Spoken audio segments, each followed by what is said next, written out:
According to an arrest report, the suspect actually tried to stab someone at a McDonald's a quarter-mile down the road, but then she walked over here and found Father Matt sitting outside of Juniper Market having some coffee. How are you doing? You know, pretty good.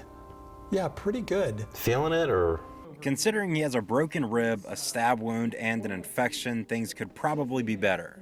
She hit lung and pulmonary artery. That usually means death in the medical world.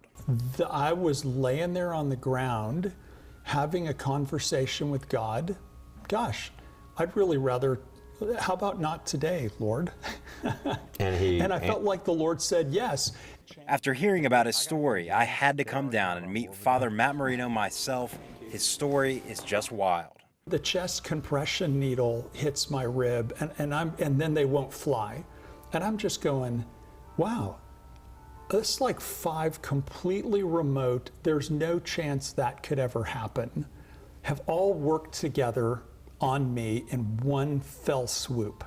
I just can't, and I'm laying there thinking, I'm having a hard time catching a break today. The woman arrested for the stabbing, 22-year-old Ariana Gibbs, is now charged with attempted second-degree murder. It may have been murder, if not for some divine help. One guy in the county that happens to have a combat chest seal, there's an officer for Customs and Border Patrol, has personally upgraded, I'm told, his first aid program, and he just happens to be driving the long way to work, sees me, pulls over, slaps that on, and saves my life. I sat down with Father Marino and picked his brain. All of this is still fresh. Is that like a slow motion moment, as that's?